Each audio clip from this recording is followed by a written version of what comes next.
means that nobody in his party, not him, nobody in a position of power knows the names of these individuals and can take appropriate action. I've got another exclusive today. It's definitely worth watching all this video because Michael Chong, he did an exclusive interview with 6:40 AM on the radio, and he sort of broke down everything that he knows about the interference and the lies. Well, not the lies, but the way that Justin Trudeau is creating this smokescreen around the interference with Chinese interference. Also throwing in the Indian interference and the fact that what did he know and when did he know it and why is he not doing anything about it? Just have a listen to the beginning of this interview and see what you think about what Michael Chong is saying. The fact of the matter is, we have been calling for, since last June, for the names to be released, and the Prime Minister has refused to release the names. We've called for all the names to be released of all MPs who have been complicit in cooperating with foreign governments to the detriment of Canada, so that they can be held accountable. But the Prime Minister has refused to release the names, which calls into question his motivations, which calls into question what he has to hide. The Prime Minister, Pierre Poilievre's Chief of Staff is security cleared, just like the Prime Minister's staff are security cleared. And the Prime Minister and his designates have not disclosed to the Chief of Staff the names of any Conservative candidates or Conservative parliamentarians, past or present, that have been compromised. And so, we're in this ridiculous situation where the Prime Minister is dropping these ridiculous partisan attacks into the middle of a public inquiry and not coming clean about what he knows and who's involved.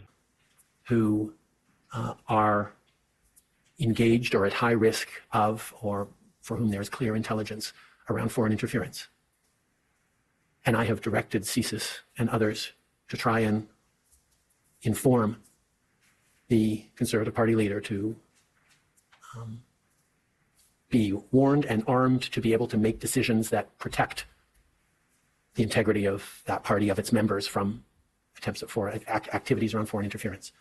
And the decision by the leader of the Conservative Party to not get those classified briefings means that nobody in his party, not him, nobody in a position of power, knows the names of these individuals and can take appropriate action. Okay, let's just spin the clock back a little bit and listen to what the Green Party said about the names on the list.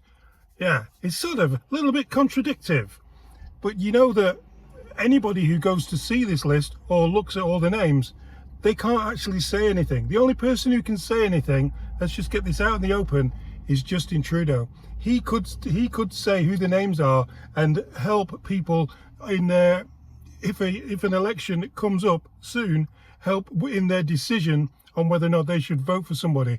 Look at the elections that are going on, all the by-elections. How do we know if there aren't any traitors in those by-elections? Justin Trudeau is hiding, he's smoke-screening the truth. For myself, I can say, I have no worries about anyone in the House of Commons. There is no list of MPs who have shown disloyalty to Canada. So exactly what list did Elizabeth May see? Was she shown a different list to everybody else? Huh? Well, that's a good question. This is the whole problem.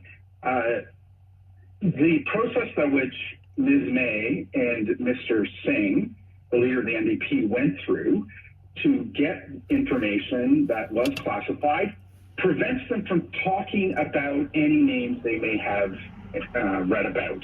And so, they can't talk about what they know. They can't talk about any parliamentarians been compromised. She's saying that no one is compromised, yet Mr. Singh is saying that people are compromised, and the Prime Minister is indicating that people are compromised.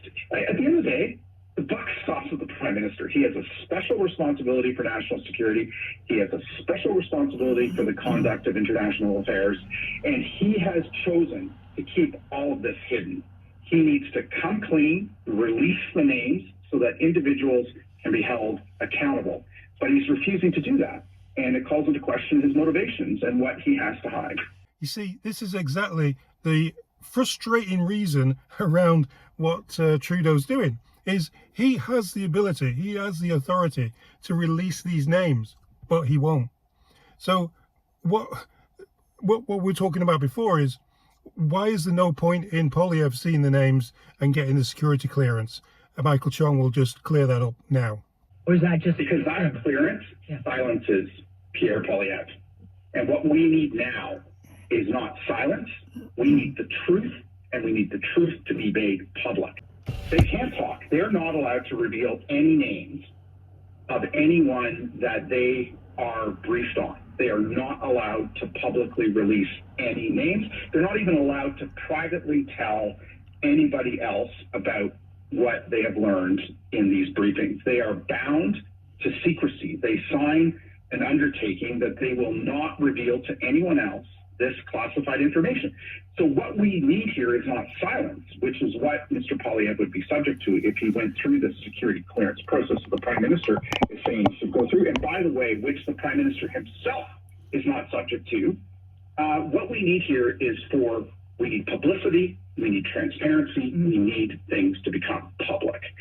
And so we are calling on the Prime Minister to publicly release the names. He has the authority to do that. He has the power to do that. In fact, he did a bit of that yesterday in his testimony, where he insinuated that he knows names. He revealed classified information on the stand. He did it a year ago in September, when he revealed highly classified, the most sensitive classified information about India's involvement in the assassination of Mr. Najjar in the lower mainland of Vancouver a year and a half ago. So he is refusing to release the names, and he has refused for over a year now to do that, for 2 years now to do that. And it's because he's got motivations that we can only guess about not releasing the names. Like, who knows why he doesn't want to release the names? And I suspect it's because there are a lot of partisan considerations involved here, a lot of people involved in his party that he refuses to hold accountable. So I know what you're thinking now. You're thinking, well, why can't they give these names to the RCMP and the RCMP investigate? Like the RCMP would investigate anything around Trudeau anyway. But why can't they do that? Well, that's a great question, and here's why. The standard by which a member of Parliament should be able to sit in a party caucus or run as a party candidate or even sit in the House of Commons should not be just a criminal standard. It should surely be a much higher standard than that. And so MPs have been expelled from caucus, have been denied running for a party in election for offenses much lesser than criminality.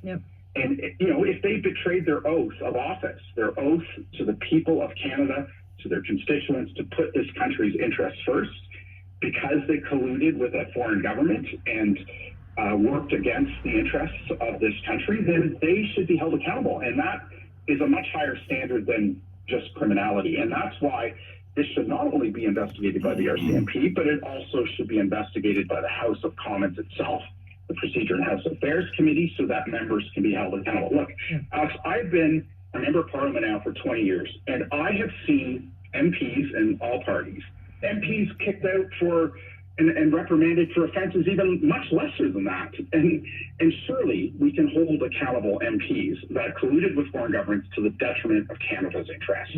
And those names need to be made public. It's put a cloud under the entire House of Commons. And the one person in this land that can release those names, along with the information about what they did, is the Prime Minister. He's refusing to do that. And people should be asking, why is he refusing to release those names? There you have it.